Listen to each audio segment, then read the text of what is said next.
Good morning. I don't think I need this part like Karen does. Okay, that's better. I am Sally Ilininsky, and I am currently representing the Diaconate Board this morning. I've been around here a few years, and I am going to introduce two of our speakers. Our first speaker is Amy McIntyre. And I have to be truthful in saying I didn't even know who Amy McIntyre was until I noticed on our social media accounts that we had all these wonderful things coming through on a daily basis, Facebook, Instagram, etc. And I went to Mark and it's like, so how did this all happen? Well, we have this new member, Amy McIntyre, who has been in the area for about 3 years, but didn't find us until fairly recently, and she is probably one of our newest members, having joined in December 2018. She brings with us her children, her family, and she was immediately scooped up to our communications board, and we're anxious to hear her story of how she got to be here and what her faith journey is all about. So, Amy, come on up.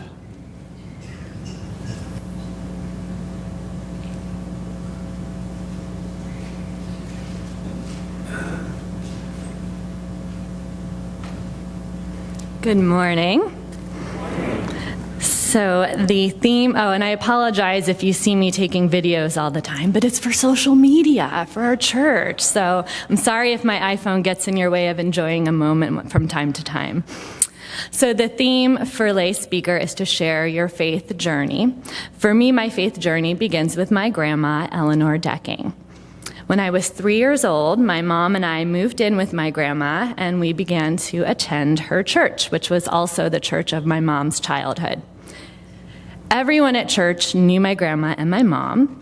Maybe that's because at that point my grandmother had served as the church's pianist, organist, adult choir director, children's choir director, and theater director for about 30 years, so that might be why everyone seemed to know them. One of my earliest memories of church was during this big musical theater production of the story of Jonah.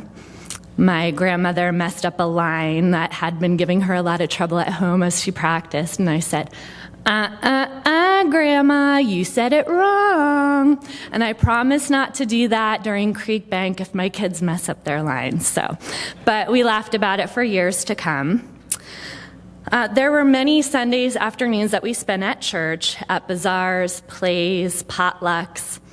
When my grandmother finally made the decision to retire from her esteemed career as director of all things musical and theatrical at church, the church threw her a retirement celebration, complete with a man dressed in drag, giving a pretty convincing impersonation of my grandmother, Eleanor Decking, up on stage.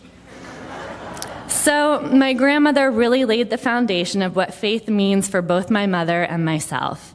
And it means community, fun, sharing your talents and time, fellowship, devotion, and potlucks, lots of potlucks, and Eleanor always brought the deviled eggs.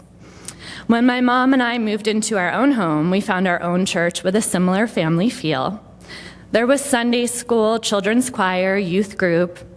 Have I mentioned potlucks? There were potlucks there too, mission trips, bell choir, and lots of celebrations. There was lock-ins, dances, live nativity scenes, interfaith celebrations, road trips, so much fellowship.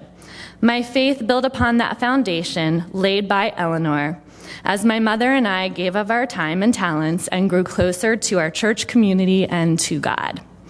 I attended Sleepaway Christian Camp in Warwick, New York for a few summers in middle school. I am still in touch with many of the people I met there at camp. Camp was a magical time where everything happened quicker. Our relationships with God grew closer, and we became lifelong friends with people we'd known for 6 days. I learned to play guitar at camp, and we sang the quintessential Christian camp songs, which I now sing to my kids at bedtime. I'm grateful for my time at the church of my childhood and the camp of my adolescence. Much like many will tell you, Manhattan Beach Community Church is a family. The church in New Jersey that I grew up in is very much a family too.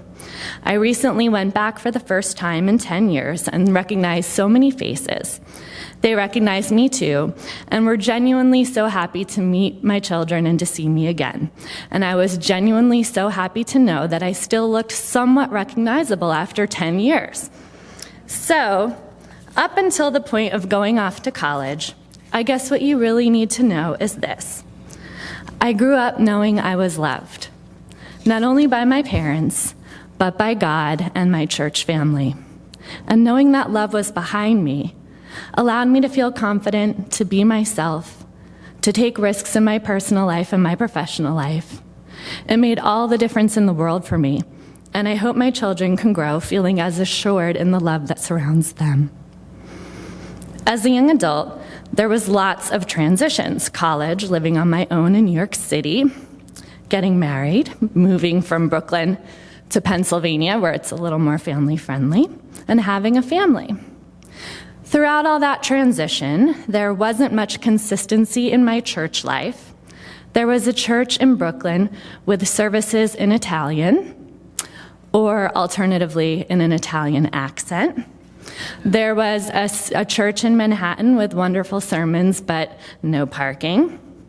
After we moved to Pennsylvania and my kids were a tiny bit less tiny, we began attending the church that we originally fell in love with in Newtown Presbyterian Church. In no time, I was serving on the preschool committee and the dreaded stewardship committee. It was wonderful to be a part of a church community again. That brings us to spring 2016. My family got the news that we were moving to California 30 days before we were expected out here. We did a mock preschool graduation for my oldest and moved to our Manhattan Beach rental on June 1st. We started making connections within the community and began loving life in California. We did a little church shopping, but things are so different out here. The services didn't gel with what my idea of church was. So with so many new places to explore, we decided to put our church shopping on hold. And then, 6 months after moving away from my family for the very first time in my entire life, I got the horrible news that my father was diagnosed with stage 4 lung cancer. The next several months were torture, not knowing when to schedule trips back home. Every time I landed back in California, we got worse and worse news. I spent hours on my back patio just staring into the fire pit, stressing out and wondering what to do. One day, about 4 months after his diagnosis, I was putting together a photo album for my dad of pics with him and the grandkids through the years. I was planning to bring the album on our next visit. I was texting my sister-in-law, who lives in the same town as my dad, asking her to share pictures of my dad with her kids I was going to add in the album. And that's when she replied with a text I will never forget. "Listen, I gotta tell you something," she wrote. "Your dad can't see anymore." So that was probably my biggest breakdown during the whole process of losing my dad. Apparently, as my dad was getting chemotherapy to shrink the cancer in his lungs, the cancer didn't shrink. Instead, it spread to his spine and his back. It was the reason he lost his spine and his brain. Spine and back are the same thing. It was the reason he lost his vision so quickly and completely. His decline was swift from there. It was so horrible being here in California, agonizing and trying to guess when would be the right time to go home. Even after I booked my flight, I changed it to a red-eye to get there just 12 hours sooner. I did make it in time, thank God. When it was my turn to have the goodbye talk with my dad, I wanted to keep it really short. The cancer was in his brain. He was on so much pain medication. I just wanted to make it simple so I knew he could hear me and understand. I thought of what I wanted him to know and thought about what he might want to know and realized it was the same thing. I held my dad's hand. He was a shadow of his former healthy self, bedridden and frail, with short moments of lucidity. And through the tears I said, "Dad, I just want you to know that every day of my entire life, I've always known that I'm loved." And his eyes wandered in my direction, and my dad said, That's good, Amy. And I know that's all he wanted for me. To know that I was loved. He fought death for another 5 days. I was able to be with my dad for the last week of his life, and with my stepmom for her first week as a widow. Tomorrow will be the 2-year anniversary of his passing. It has been hard, and it has been sad. But as we all probably know from losing someone we love, life goes on, whether we're ready for it to or not. So I came back to California and back to my stay-at-home mom life, shuttling the kids to and from activities and helping out at school and so on. And since life is so busy, it caught me pretty off guard when one day things slowed down just a touch, and I realized that for the first time in my life, I found myself doubting my faith. I had never experienced doubt. It was unwelcome. It was unfamiliar. It wasn't an angry, how could you let this happen doubt. And it wasn't an adamant, there is no way that crazy story is true doubt. It was more of a, sure, okay kind of doubt. I lived with this doubt for several months, not knowing what to do with it, how to silence it.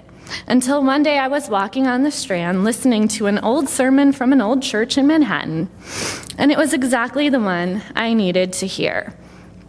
The pastor explained first that all Christians will experience doubt at some point in their life, and that we should talk about it so that we could be prepared when it happens, which totally makes sense. But this was the first I was hearing about it. And he explained there are 3 things that research shows can contribute to doubt in a person's life. One is when something really bad or unjust happens in their life. Yeah, my dad was the beacon of health, eating nary a carbohydrate, exercising multiple times a week, and cancer took him in half a year.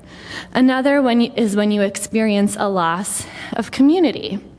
So that's a check. I was a year into living across the country from my family, my friends, and my church family for the first time in my life. I was making new friends, but had yet to find a church, and definitely didn't have that feeling of belonging anywhere yet in the South Bay. The third thing that can contribute to doubt, I don't remember because it didn't apply to me, but 2 of the 3 sure did. Through my earbuds as I walked on the Strand, my old pastor said to keep doing what always worked for you. Do your daily devotion. Pray. Go to church. Serve at church. Whatever it is that worked for you in the past, keep doing it. Don't stop. It will help. And then he gave an example regarding doubt and faith. He said, if your house is on fire and you're on the 2nd floor with the window open and your only chance at survival is out that window, it doesn't matter if you take a huge, unflinching leap into the arms of safety below, or if you gradually put one foot over the ledge and then the other leg, and then hang there, slowly lifting each finger until you timidly lower yourself to safety. No matter how you get out that window, the result is the same. You escape the fire, you live, you are saved. When you're experiencing doubt, he told me, it doesn't matter how passionately you believe. You can tell it on the mountain, or you can quietly doubt your doubts. That whisper in the back of your head that God is real and God is love is enough. You believe, you are saved. This version of faith feels different than what I was accustomed to, but it is faith nonetheless. Do the things that always worked for you before, and that quiet, pensive belief is in fact belief. It's enough. This is what he told me, and I decided to listen. And that's when I came to Manhattan Beach Community Church. I am not a person who believes in signs, typically. However, on my first visit here, someone played the flute up in the choir balcony. My father was a musician, first classically trained in flute, and he taught me to play the flute as a child. I got goosebumps that day, wondering if my dad was letting me know he was glad I made it back to church. The choir amazed me that day and continues to amaze me every Sunday. And today, I mean, wow, so beautiful. Your harmonies are stunning. Coming from a family of musicians, music is such a key component of worship for me, and the music program here is just incredible. And the sermons, often speaking about how we should care for and have compassion for the exploited of the world, was a message my father also shared through his words, his deeds, and his art. He was an activist who cared deeply for the underserved, living in poverty, being exploited and persecuted, suffering famine, experiencing violence, fleeing their homes, on and on. I knew that these messages were ones that my father, who disliked organized religion in general, would very much appreciate. Now, this last sign is a little freaky.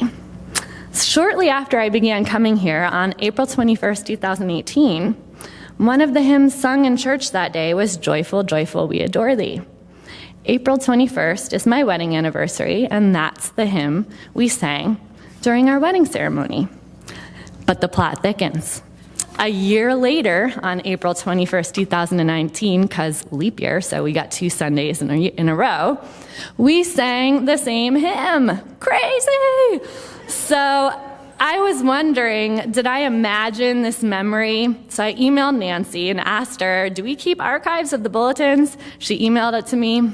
It happened. It really happened. We sang our wedding anniversary hymn on our wedding anniversary, 2 years in a row. Crazy. So all these signs told me that I found a church where I can feel close to God again. And a welcome surprise is I found a church where I can feel close to my dad again. And I found a church where my kids can grow to know and love God and have similar experiences to the ones that I had growing up, and I'm so thankful. I also want to thank so many of you for sharing your gifts with the church. You never know when playing a flute is going to give someone all the feels and get them to give God a second chance. You just never know how your gifts will reach others, so please share them. To summarize, I guess as far as my faith journey goes, it was a steady path all my life. There was a sudden, unexpected, and scary detour a year and a half ago, brought on by loss and change. And your church, all that you have shared with me, and your community is what made that detour brief and unwelcome. I'm back on sound footing, following the path that my grandma, my mom, and my dad laid out for me. A year and a half ago, I was walking on the Strand, doubting God, and today I'm standing at the pulpit sharing my faith journey. Thank you all for bringing me back to exactly where I needed to be.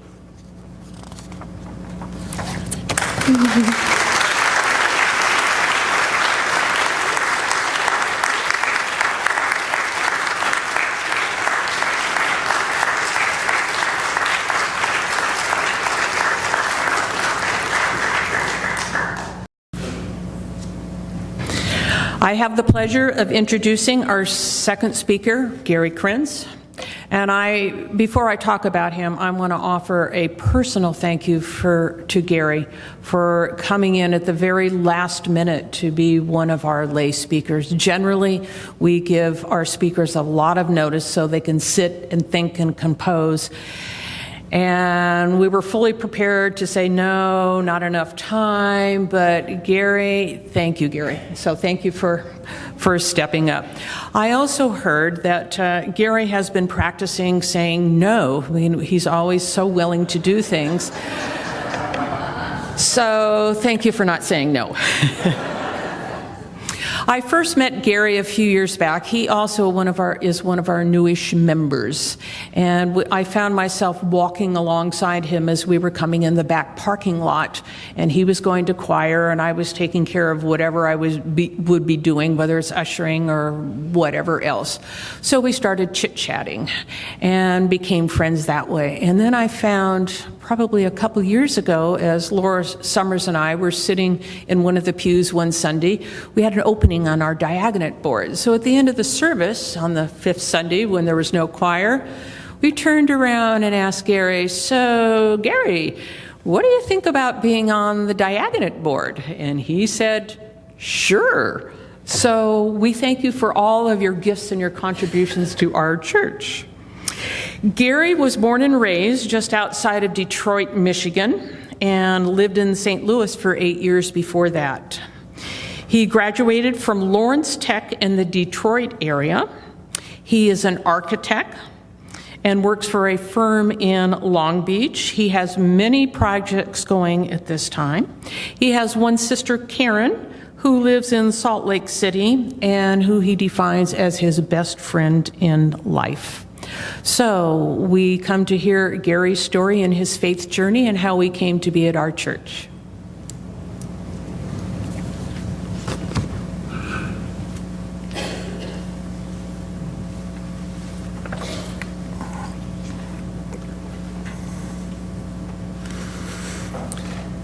Gary, I am so happy, proud that you and Karen still go to church. With all the time you had to spend at church, I think most people would just be there very seldom, maybe Easter and Christmas. This was a statement that my mom made a while back before she passed away. However, what she saw as a possible overload of church time was just the start of a foundation of my Christian life and my relationship with the church family. You see, when I was very young, my parents were charter or founding members of a small ENR, now UCC church, just outside of Detroit. Before the church building was built, on Sundays, the congregation met in the elementary school next door. But the small choir met at our house every week for rehearsal. So I've had to put up with church music ever since I was about 3 years old. Later, after the church building was constructed, the church budget was extremely tight, and my dad took on the responsibilities of a church custodian on a part-time effort on top of his full-time job. It was really a family effort. Every Saturday, we cleaned the building, the whole building. We were always there to open the building and the last to leave for every service, event, and a lot of the meetings. What that meant was that the majority of the family friends were also a part of the church. Mom was an only child, and although Dad had 4 siblings, only 2 lived in the area, and we saw them very seldom.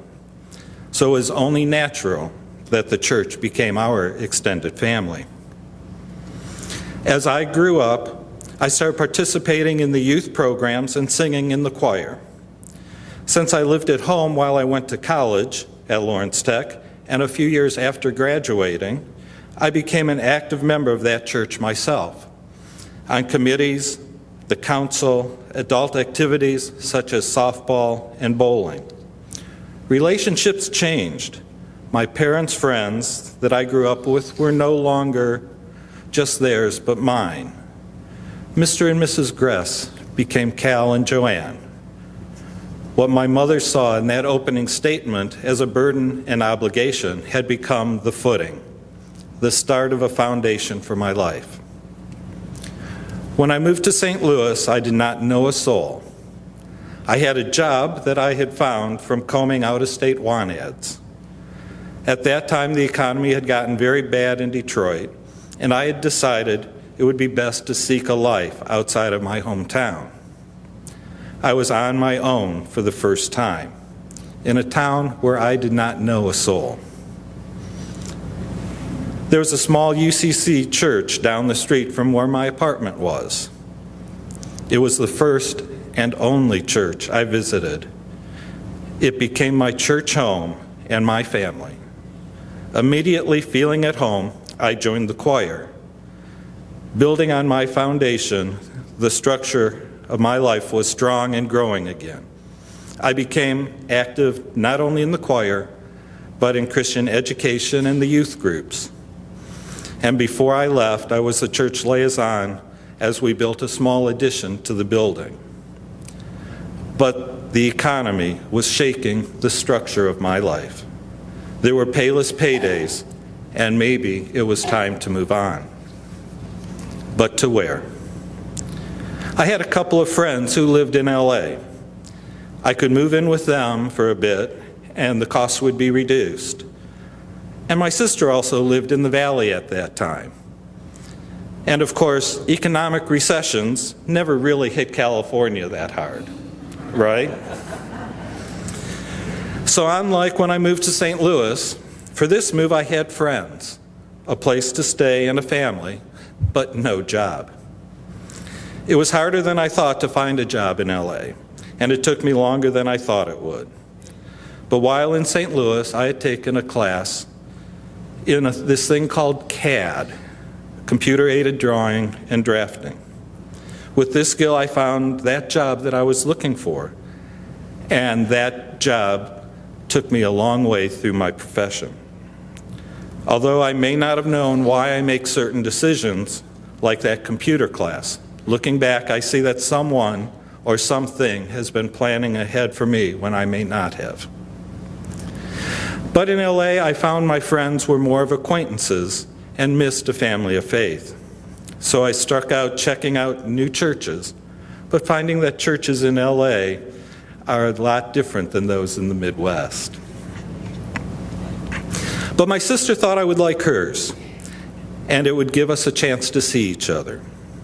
So I started going to Reseda First Methodist. Somewhat active, I joined the choir, but not the church. But this period of time was really not about building new relationships, but about family relationships. My sister and I started our new adult relationship. Since Karen, a few years older than me, had gone off to college, we had always kept in touch. But it was a phone call now and then, the family Christmas gathering, and maybe every couple of years we would get together. But now, since we're both in choir, we were at church most Sundays. We were really starting to know each other. More often than not, we would go out to lunch after church and maybe do something after lunch. One day, we finally both timidly came up with the same idea. There was this artist by the name of Christo. He had a display of yellow umbrellas scattered throughout the grapevine. Now, photography has always been more than a hobby for me, and I wanted to photograph them. My sister had heard of the exhibit and thought it would be a great experience. Little had I known, she had started to dabble in photography. So we took our cameras and talked and laughed throughout the day. And we started a relationship and friendship that lasts to this day. That day, the structure of my life became even stronger. Not long after that, I moved down to the South Bay. I kept going up to Reseda and spending Sundays with her, knowing that she had plans to move back to Salt Lake City, where she's most at home among the mountains and her friends. When she did, it was time for me to find a family and support, and started off to find a new church home. As I noted, churches out here are different than the Midwest. My generation is not exactly into the church scene, which makes it even harder. So I visited a number of churches, including MBCC, finally finding what I was looking for, just south of here in Palos Verdes, at a church on the bluff. Another UCC church with a little quirk. They had 2 services at the time, and although the foundation of the 2 services were the same, they had the second service had a very traditional order of service. The early service, with a lot more families, had a more casual, contemporary feel. It was with that group that I found a home and a church family there for many years. The first fall there, I decided to join the choir. Starting to sound familiar? I thought it would be great to get into the rhythm of the new surroundings before Christmas. Little did I know that their big program is not Christmas, but Vespers on All Saints' Day, and that I had a crash course and in 6 weeks learned the entire Vivaldi Gloria. Once again, I was active in making new friends, although the next number of years, my activities at the church waned up and down as more of my time was taken up by work and some other obligations. A lot of the time I was there, I was in the choir, helping out with their plays and with Christian education. As you may have noticed, I see faith the same way as I see my profession. I know a lot of people think of architects as an all-encompassing person who comes up with crazy ideas and puts them on papers and gets buildings built. However, in reality, there are planners who can envision whole developments. There are those architects who come up with those wild and crazy ideas. And then there are those folks who are good at understanding how buildings are put together and are built. And I'm one of the latter. I found that I see faith in buildings pretty much the same. There is the footing and foundation, which in my life, my faith is pretty much the foundation. There is the core, which keeps everything in shape. In brick or masonry construction, it starts with the cornerstone from which all horizontal and vertical lines are tied. In my life, that direction comes from God, Jesus, and the Bible. And then again in masonry construction, openings are built with arches. At the top of the arch is the keystone, which keeps the arch from collapsing.